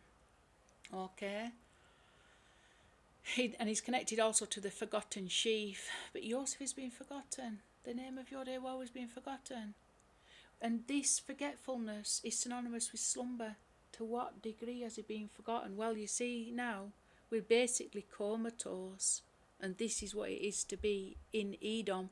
That is Edom. Who Edom? We want to get to Zeh Yaakov, don't we? This is Yaakov. We've got to go through the process of waking up slowly, hopefully gently. Talking about this to my friend the other day in Israel. Who wants the sort of wake up alarm call of the 7th of the 10th? Nobody. Right? No, dig deep now. No, you can be woken up gently. I used to when my kids were really little. I don't do it so much now. I think I'm getting inspired to go back and do this. But when the kids were little, I did this for a long time. Because we'd been through a lot. I'd been through a divorce, and it was really very bitter and it was not nice anyway. A lot of people have shared in that misery. So I used to try and be as nice to kids because you had to get them up early. I had to rush out to work really early in the morning. I was a maths teacher. And I had to get them up early, and I didn't want them to be startled. So I used to have to perfectly time it. I'd wander in that morning, and I'd just say really gently, rise and shine.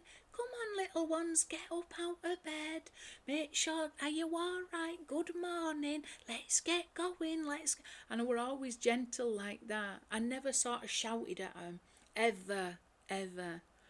And now I think to myself, I'm so thankful, because sometimes I think YHWH has been like that with me. I honestly am so thankful. I had a lot of harsh wake-up calls. I had a lot before I got to then. Just crushed to nothing. I think that's why when you're crushed to nothing, sometimes it humbles you, and then you remember, I've sort of got to be kind now, because, being anything other don't get you right far. So I'd be walking into a little kid's bedroom saying, come on, rise and shine, wakey, let's get up. I'd be getting into the car when it was still dark, and travelling up to my aunties to drop them off to get childcare, and one thing and another. It's hard when you're a single mum. You got to work nose to the grindstone, and I'm doing 3 jobs and stuff at sometimes just to earn enough money. But I'm thankful now that I did that, because I think to myself, that's where how God has woken me up mostly. I had the harsh wake-up calls. I didn't like it. I don't like things like 7 and 10. 7th of October. I don't like wake-up calls like that. It's horrible. God don't even want to wake us up like that. But what we've got when we're not waking up from our slumber, when we are really not going to be prepared for Shabbat, when we're really going to be stood there in filthy garments, he's got to do all he can. And that, unfortunately, like my teenagers now, I've got to be shouting, start off by phoning them up in the morning to me, are you out of bed yet? But I've got impatient again. Because they should be responsible when they're little kids, and they've got to be dragged off early in the morning whilst you've got to go to work. You've got some measure of compassion and kindness when they should be getting themselves out of bed and don't. It's like, poof, out with whip. Come on now, get yourself, what are you doing? Where's your clothes? Why didn't you get that? You expect more of them, don't you? You can't sort of like go into the bedroom and treat them like babies anymore, because they're not. And the wake-up call gets a little bit harder. They should be doing what they should be doing. We should be doing this now. That's why YHWH is giving us the bigger wake-up calls. Okay, but like you say, if we get into that pattern and we seem to be doing what we should be doing, we don't need wake-up calls. We got to get up and get dressed. Got to wake up and get dressed. That's it. That's all that's required for us. Nothing more than that. Get up, wake up from your slumber now. Come on, eyes awake. Get dressed. Get your good thoughts. Right, I'm ready for the day. That's me done. We'll be ready when he appears. Okay, we'll be ready when he comes with the clouds of the heaven. We won't be embarrassed about the way we look. We'll be up ready, eyes open, ready to receive him. Not half asleep. Is he here? Yeah.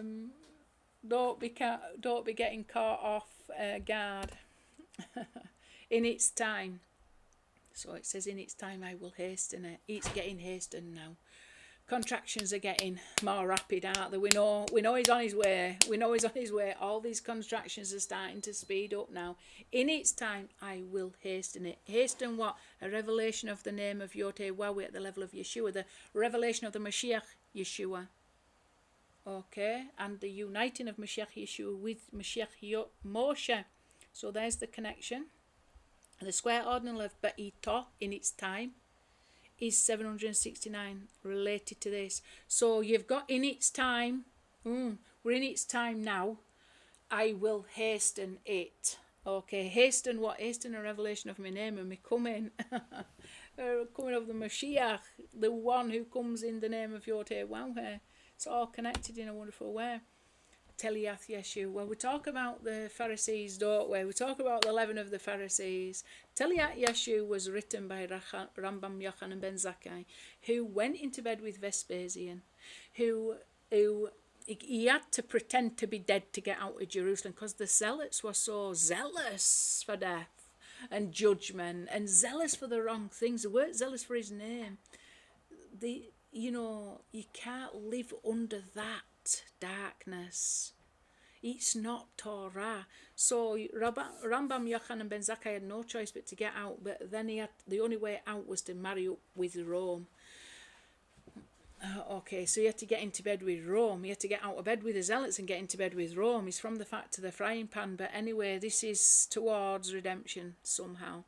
Rambam Yochanan ben Zakkai wrote the work called Teliyat Yeshu. Teliyat Yeshu is what the Gospels that we have got is based on, a story of a false Moshiach. Okay, it's a very ancient story because the early church fathers mention it in their early church father texts. The story of Teliyat Yeshu, the things that are in Teliyat Yeshu are mentioned by the early church fathers, so we know it's a very, very early text, and they mention it in I think it's somewhere around the 2nd or 3rd century. Okay, it's a lie. It's leaving of the Pharisees and the Sadducees. We was like a Pied Piper led off to Rome for a reason. Okay, because it's ultimately only YHWH, nothing else beside him. We are ultimately, even if it's hidden, and it is hidden, everything is really fulfilling the will of YHWH, fulfilling his Torah, okay, in a perfect way. Whether we're privileged to see that or not, okay, we might need to get to this place of hindsight.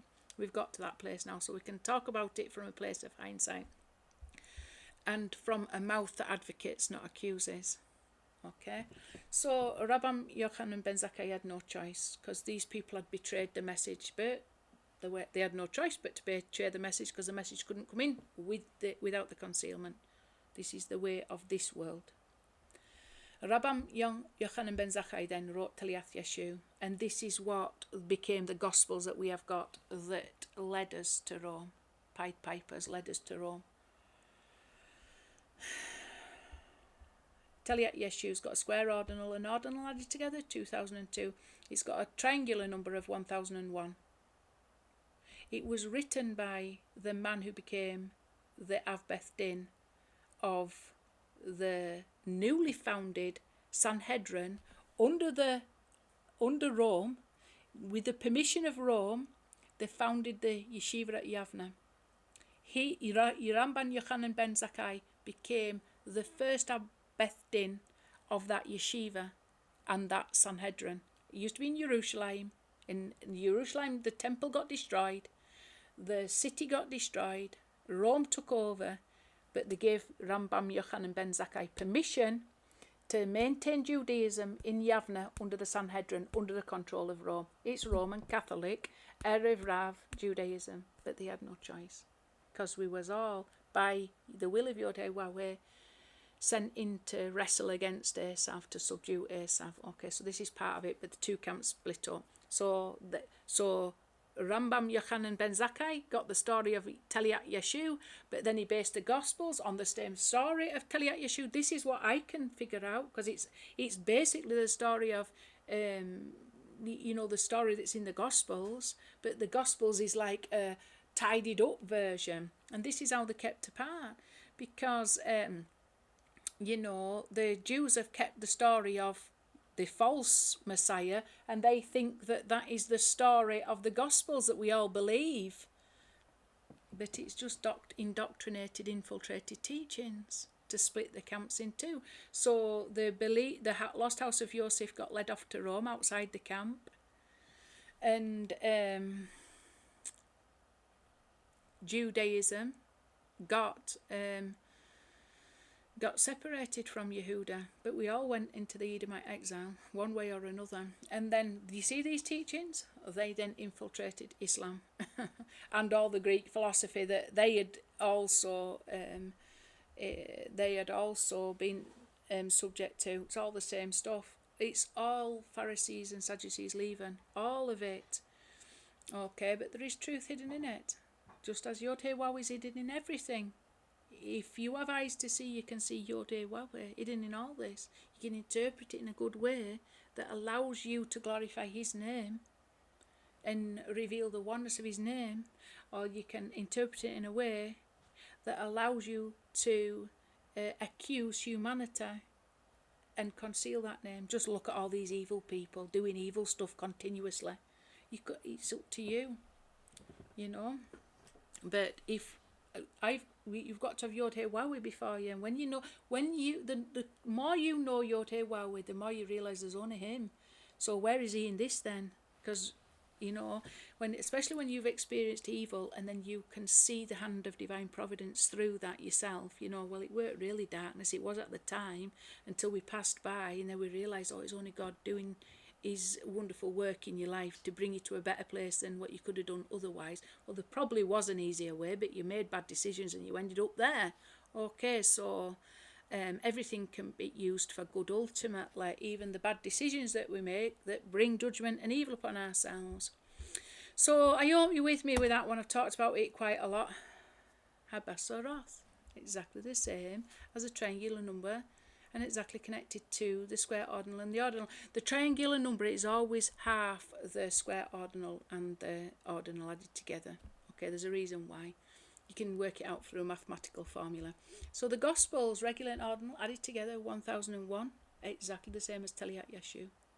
This we got instead of this, the true Gospels. And look how it's spelt, Basoroth Tovot with two vavs, you know, with a truth. We didn't get the true Gospels, we got Teliyat Yeshu instead. The true Gospels, that is the name of YHWH revealed. Okay, but somehow that revelation of that light came into the world, and somehow this came in to conceal it, to become its equal opposite, dark force.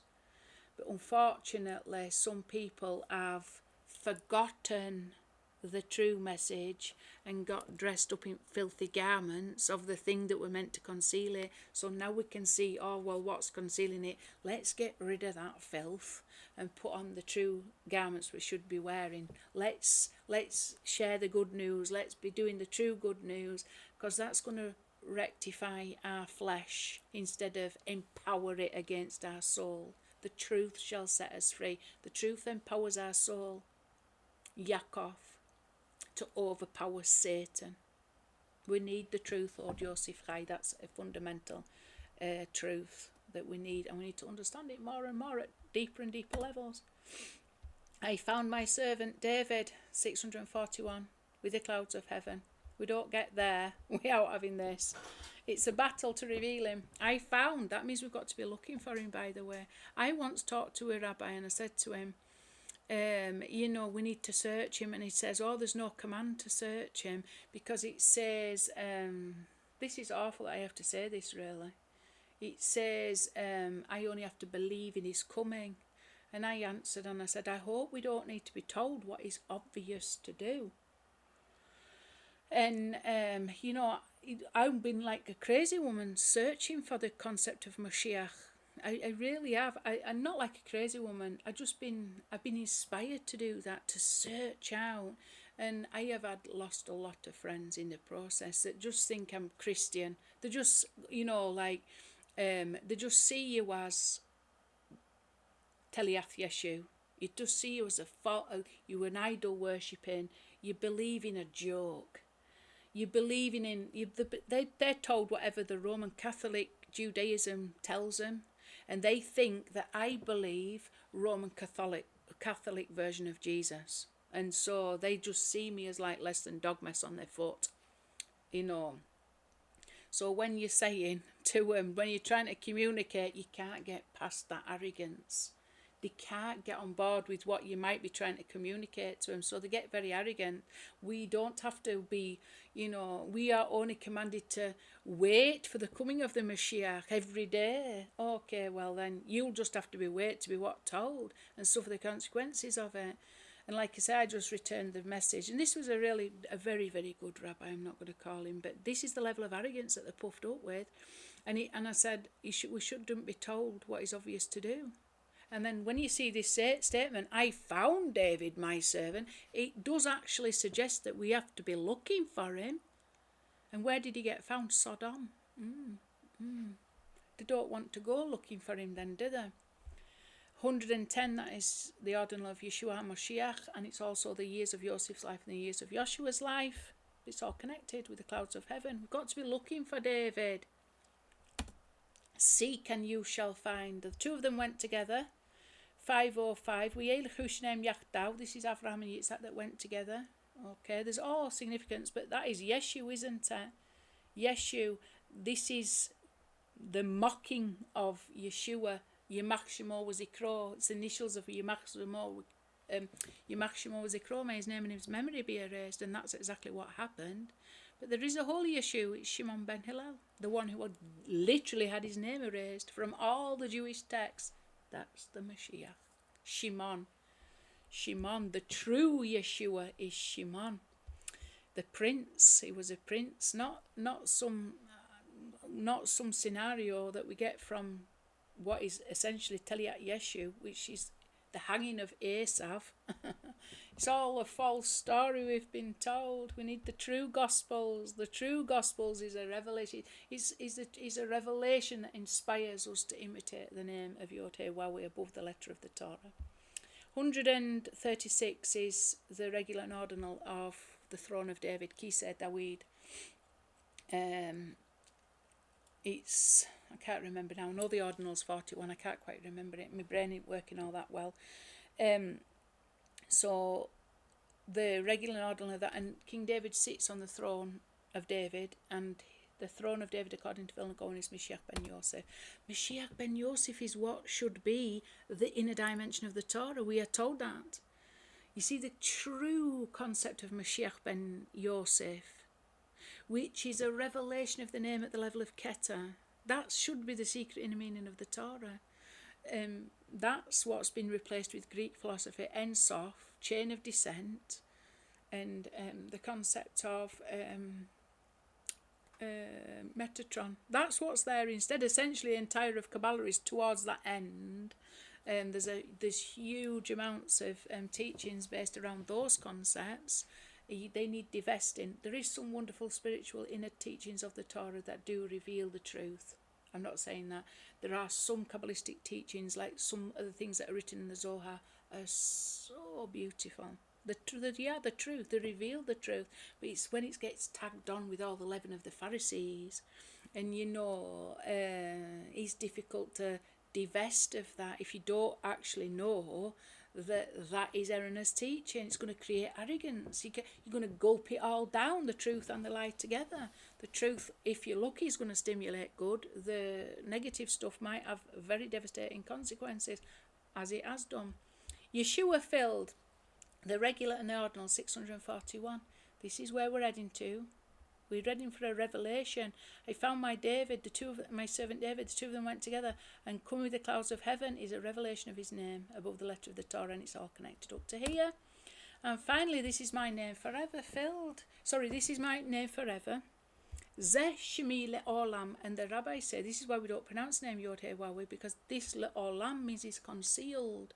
The name of YHWH is concealed. That's what it means. Zeh Shemi Le'olam, concealed and hidden. Le'olam can mean forever, Le'olam can mean world, and Le'olam can mean hidden. My name is hidden. Where? Well, Teliath Yeshu for a start.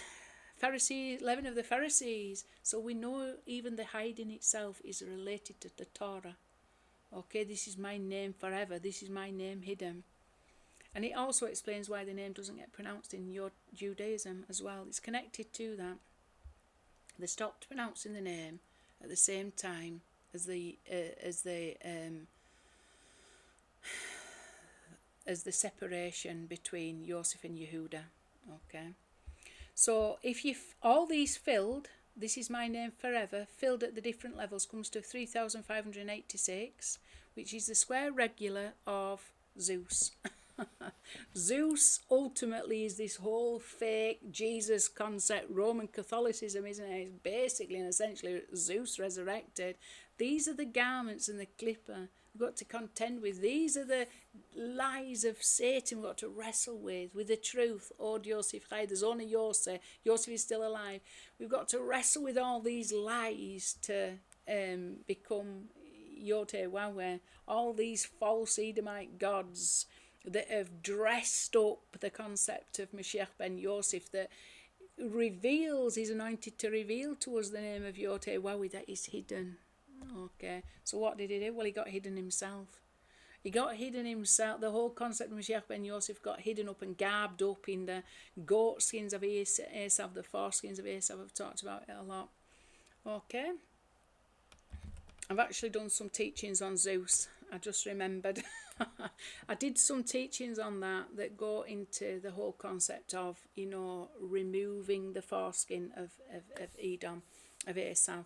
There's the thick outer foreskin that, is represented by Christianity, and the thin inner membrane that's represented by Islam.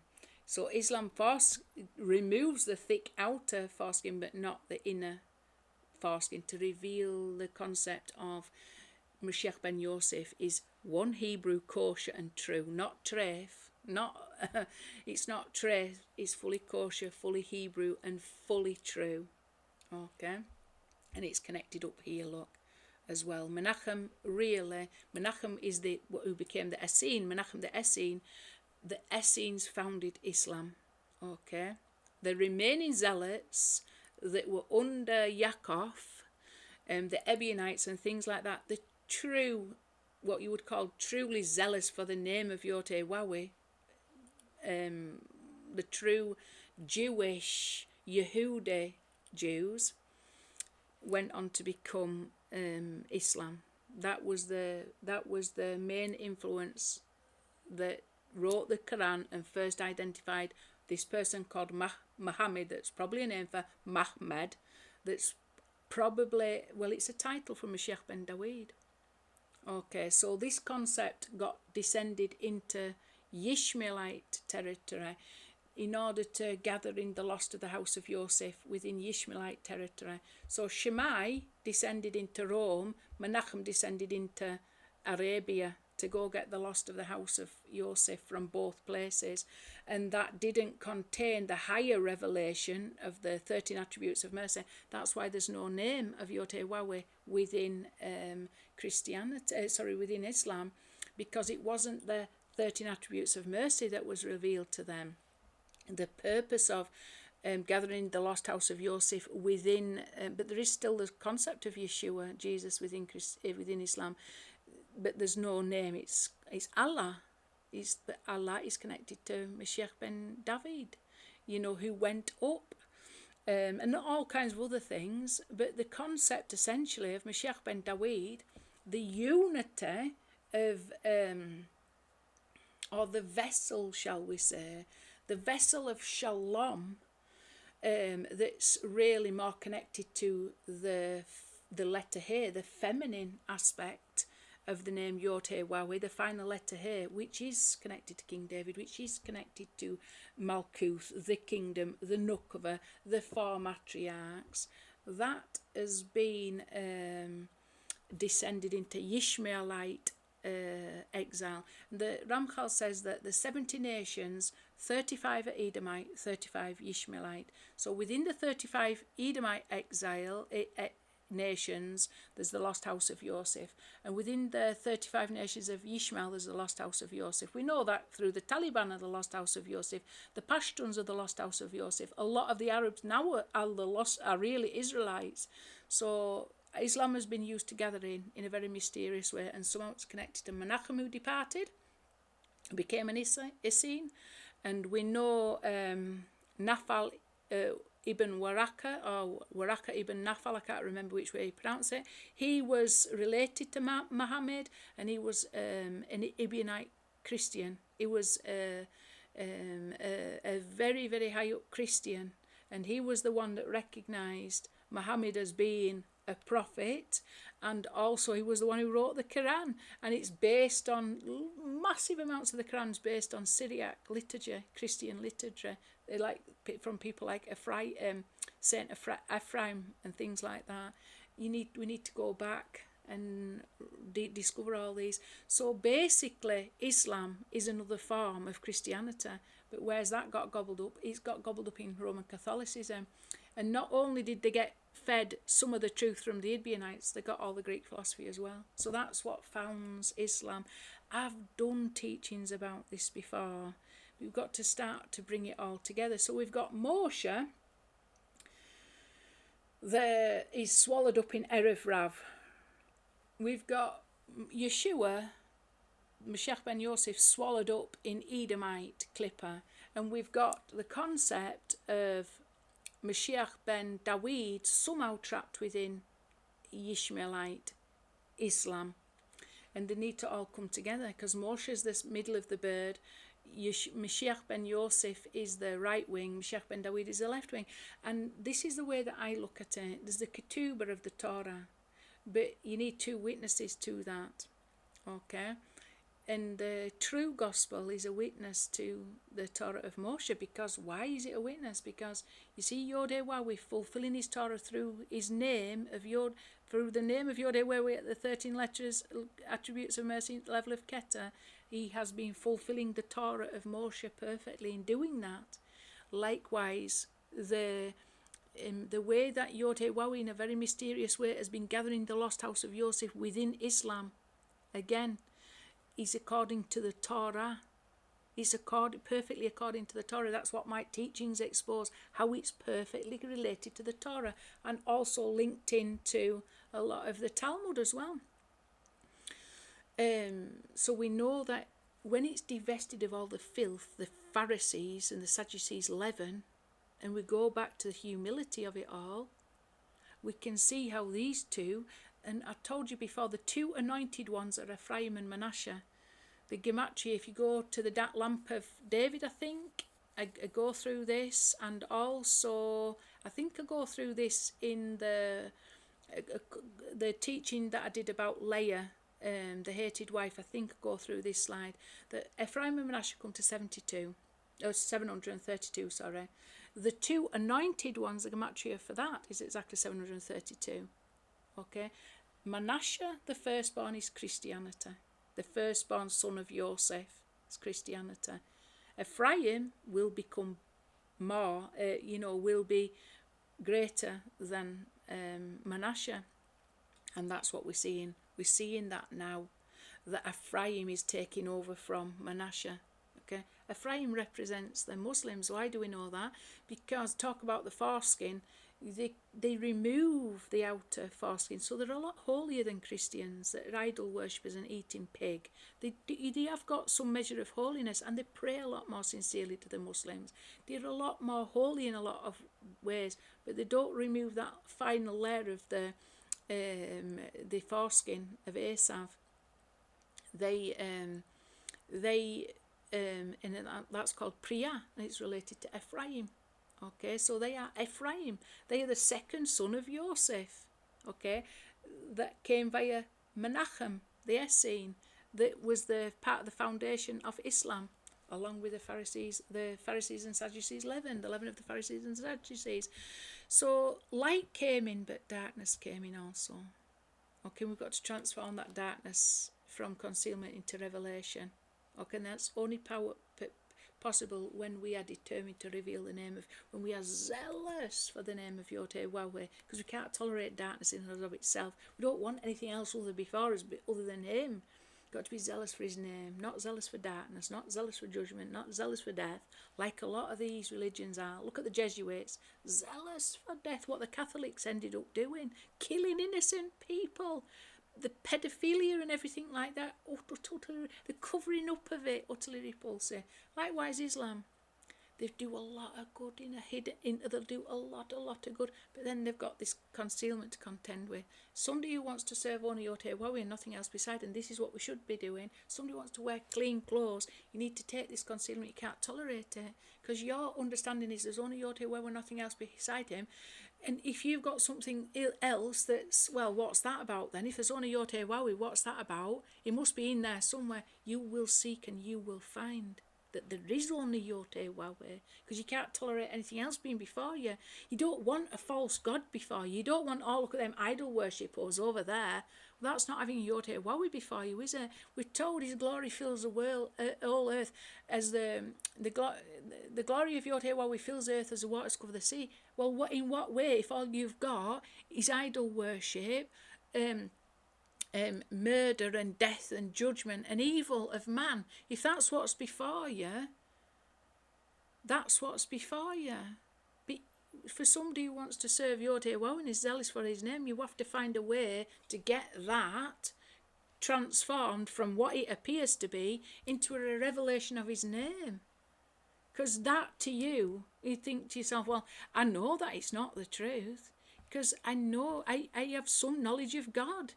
And my knowledge of God is enough to know that that in of itself is nothing.